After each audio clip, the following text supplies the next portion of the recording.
আসসালামু আলাইকুম। কেমন আছেন সবাই? আশা করি সবাই ভালো আছে। এই অন্তর্বর্তীকালীন সরকারের শপথ গ্রহণ শেষ হয়েছে। প্রধান উপদেষ্টা হিসেবে ডক্টর মোহাম্মদ ইউনূস শপথ গ্রহণ করেছেন। আরও যারা উপদেষ্টার মধ্যে নাহিদ ইসলাম ও আসিফ ইসলাম, তারা দুইজনও সমন্বয়ক ছিলেন। তারা কিন্তু শপথ গ্রহণ করেছেন। সবাই বলছে মানে একটা কথাই যে যারা সচিব বিসিএস ক্যাডার হয়ে যারা সচিব হয়েছে দীর্ঘদিন, যারা সচিব আছে, তারা কি এনাদেরকে স্যার বলবে? জিনিসটা কেমনভাবে দেখছে?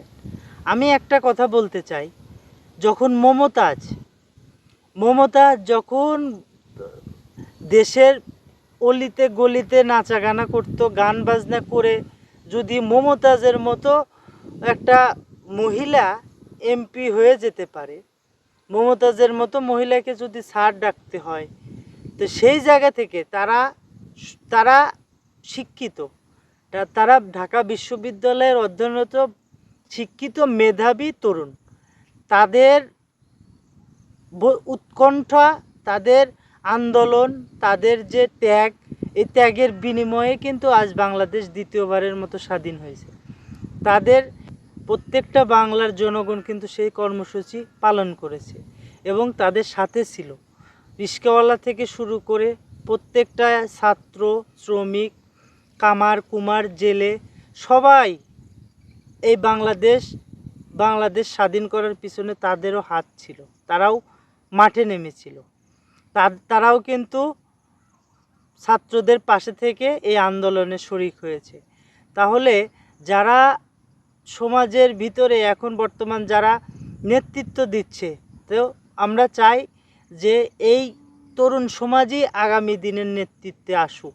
আমরা দেখছি যে রাজনৈতিক দল যেগুলো বাংলাদেশে প্রধান রাজনৈতিক দল হিসাবে আছে, তারা কোনো না কোনোভাবে কোনো না কোনো দণ্ড, দুর্নীতিগ্রস্ত কোনো না কোনো কাণ্ডের সাথে তারা জড়িত।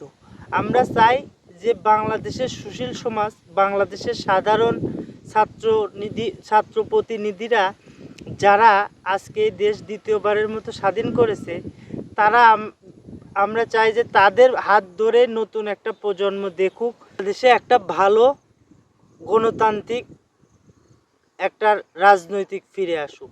আমরা চাই সাধারণ মানুষ যেন কোথাও কোনো দুর্নীতিগ্রস্ত না হয়, সাধারণ মানুষ যেন, খেটে খাওয়া মানুষ যেন বাংলাদেশে সবাইকে নিয়ে কাজ করতে পারে, সাধারণ মানুষের উপর যেন কোনো জুলুম, অত্যাচার, নিপীড়ন না হয়।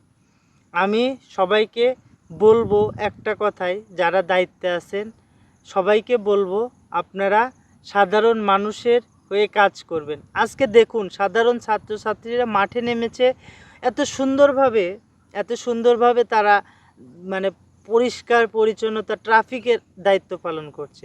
একটা পুলিশ নেই রাস্তায়, কিন্তু ট্রাফিকের দায়িত্ব এমন সুন্দরভাবে তারা পালন করছে যেন সবাই খুশি। একটা যারা ড্রাইভার আছে তাদের থেকে শুরু করে যারা রাস্তায় চলাফেরা করে, সবাই খুশি যে না, খুব সুন্দরভাবে তারা পরিচালনা করছে। দেখুন এই যে তারা কিন্তু এত আন্দোলনের মধ্যে অনেক রাস্তাঘাট কিন্তু অনেক নোংরা ছিল, অনেক আবর্জনা ছিল, সেগুলো তারা পরিষ্কার করে দেওয়ালে এত সুন্দরভাবে তারা যেভাবে রং করে সৌন্দর্য বৃদ্ধি করছে, এদেরকে আমরা মানে স্যালুট না দিয়ে পারি না। এরা ছাত্র জনতা, বাংলাদেশের ছাত্র জনতা আগামী দিনের এরাই ভবিষ্যৎ। আমাদের মতো ছাত্র জনতা যারাই আছে, আমরা চাই দেশটাকে সুন্দরভাবে সাজাতে, দেশটাকে রাজনৈতিক এমন একটা রাজনৈতিক পদক্ষেপে আনতে, যেখানে সাধারণ মানুষ, সাধারণ রিক্সা চালক থেকে একদম মন্ত্রী পর্যন্ত কোনো একটা মানুষের মধ্যে কোনো ভেদাভেদ থাকবে না। কোনো কর্মজীবী সবাই তার নিজ নিজ জায়গা থেকে সে কাজ করতে পারবে। কাউকে কোনো 2 টাকা চাঁদা দিতে হবে না, কাউকে 2 টাকা দিতে হবে না।